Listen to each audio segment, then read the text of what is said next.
السلام علیکم، میرا نام ہے محمد عمار ملک اور آپ دیکھ رہے ہیں میری ویڈیو ڈائری کی انٹری نمبر 3، جس کا موضوع ہے امام غزالی ورسز نیل ڈی گراس ٹائسن۔ آپ میں سے کچھ لوگ شاید اس موضوع پہ حیران ہوں کہ ان دونوں کا کیا تقابل ہے،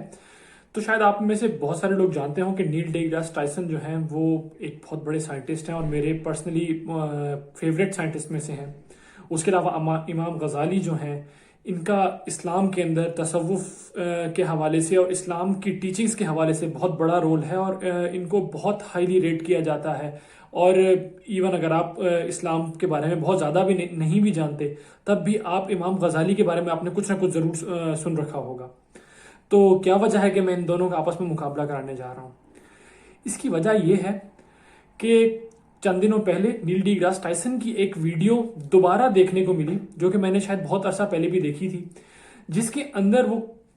تعریف کر رہے تھے مسلمانوں کی کہ مسلمانوں نے سائنس کے اندر بہت بڑا رول پلے کیا۔ انہوں نے یہاں تک بتایا کہ جو آسمان میں جتنے ستارے ہیں اس میں سے 2/3 جو ہیں ان کا نام مسلمان سائنسدانوں کے ناموں کے اوپر ہے۔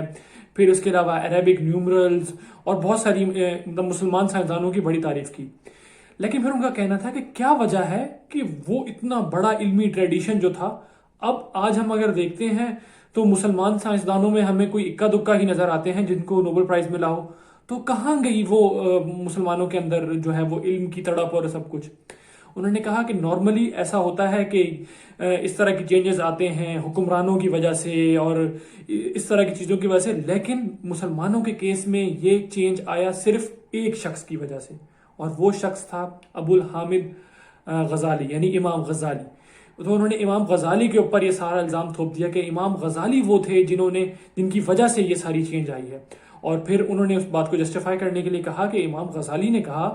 اپنے دور میں کہ میتھمیٹیکل سائنسز، یا پھر اگر میں ایگزیکٹ نیل ڈی گراس ٹائسن کے ورڈز کو کوٹ کروں، کہ جو نمبرز ہیں ان کی مینیپولیشن جو ہے وہ شیطان کا کھیل ہے۔ اور یہ کہنا تھا غزالی کا کہ مسلمانوں نے سائنس سے کنارہ کشی اختیار کر لی اور وہ سائنس سے بالکل دور ہو گئے۔ اب جیسا کہ ہمارے ساتھ عموماً ہوتا ہے، ہم ویسٹ سے اتنا مروب ہوتے ہیں، میرے ساتھ بھی ویسا ہی ہوا کہ اتنا بڑا سائنٹسٹ ہے اور یہ بات کر رہا ہے،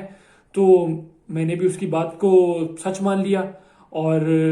ٹو بی ویری آنیسٹ، مجھے امام غزالی پہ بڑا غصہ بھی آیا کہ یار ایسا کیا ہے، اور کیا واقعی یہی وجہ ہوگی؟ اب ہمیں اپیرنٹلی نظر تو آتا ہے کہ مسلمان سائنس میں بہت پیچھے رہ گئے ہیں، تو میں نے بھی ازیوم کر لیا کہ یہی مسلمانوں کی بدحالی کی وجہ ہے اور اسی وجہ سے ہم شاید پیچھے رہ گئے ہیں۔ اور آج بھی بہت سارے لوگ اس بات کو سچ مانتے ہیں۔ اس ویڈیو کو شیئر کیا جاتا ہے، بلکہ ریسنٹلی تو میں نے دیکھا کہ اس ویڈیو کو اردو سب ٹائٹلز کے ساتھ شیئر کیا جا رہا تھا۔ تو یہ ہمارے ساتھ ہوتا ہے۔ لیکن خیر، وقت کے ساتھ ساتھ جب انسان کا شعور بڑھتا ہے تو میں نے سوچا کہ یار ایسا کیسے ہو سکتا ہے کہ امام غزالی، جن کی اتنی رسپیکٹ کی جاتی ہے، اتنا ان کا مقام ہے، وہ ایسی بات کیسے کر سکتے ہیں؟ کوئی تو کانٹیکسٹ ہوگا، کسی کانٹیکسٹ میں وہ بات کر رہے ہوں گے، یا اگر انہوں نے یہ بات کی بھی ہے تو کیا بات کہی ہے، اس بارے میں جاننا چاہیے۔ تھوڑی سی ریسرچ کی تو پتہ چلا کہ امام غزالی کی ایک کتاب ہے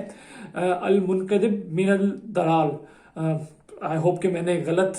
پروناؤنس نہ کیا ہو، عربی نام تھوڑا مشکل ہے، لیکن انگلش ترجمہ میں نے اس کا پڑھا، جو کہ ہے ڈیلیورنس فرام ایرر، یا جس کو اردو میں کہوں گا میں کہ گمراہی سے نجات۔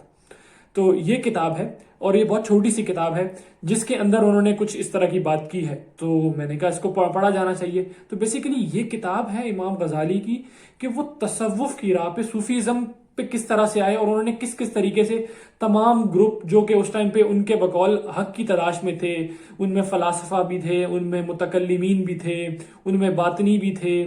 تو اور یہ صوفیاء بھی تھے، تو انہوں نے ان سب کا باری باری جائزہ لیا، باری باری ان گروپس میں گئے، ان کو پڑھنے کی کوشش کی، اور کس طریقے سے پھر وہ تصوف کی طرف آئے، اور انہوں نے کیسے پایا کہ یہ جو صوفیاء کا گروپ ہے یہ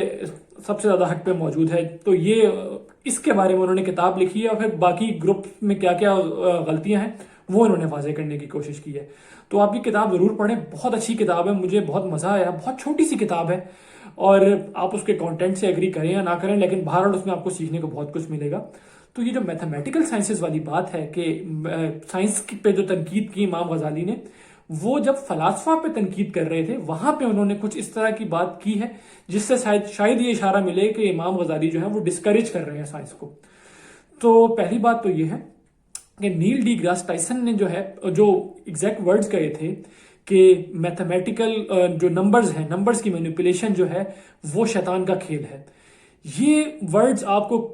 امام غزالی کی کسی بھی کتاب میں نہیں ملیں گے. اور ایون نیل ڈی گراس ٹائسن نے خود بھی اس بات کو ایکسیپٹ کیا ہے، جس کا کمنٹ میں اپنی اس ویڈیو میں اٹیچ کر رہا ہوں کہ، اور انہوں نے کہا ہے کہ شاید یہ لوگوں کے لیے مس لیڈنگ تھا، لیکن ان کا کہنا سٹل یہی ہے کہ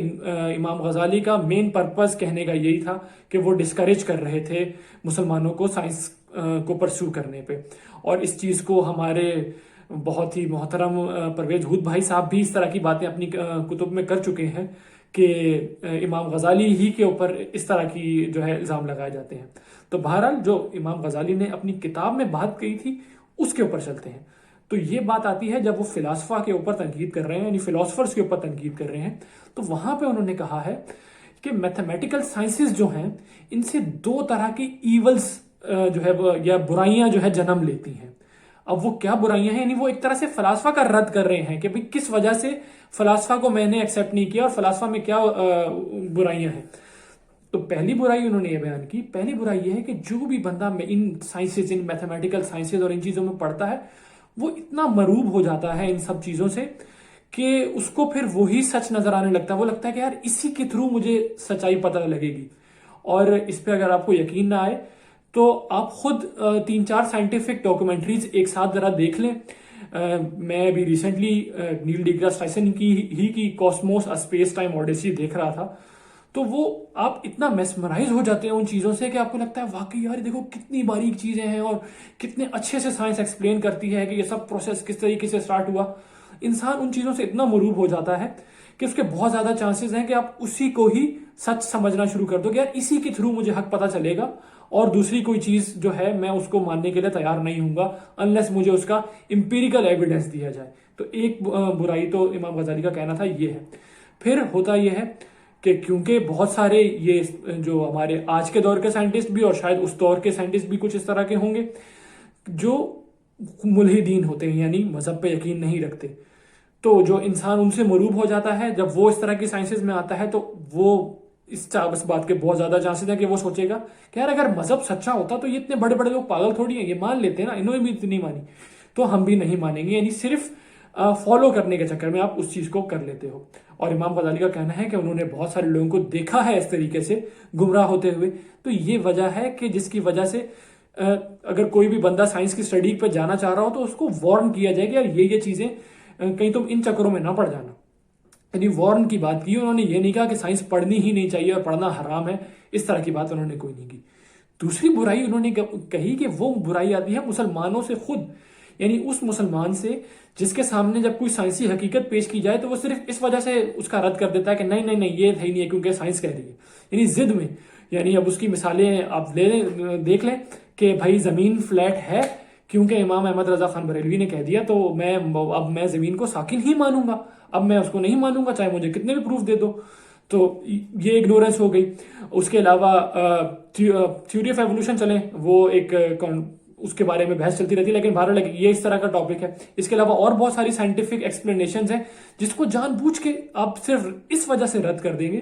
کہ بھائی کیونکہ وہ آپ کو لگتا ہے کہ وہ آپ کے مذہب سے ٹکرا رہی ہیں، جبکہ اس کا ایویڈنس آپ کے سامنے نظر آ رہا ہے.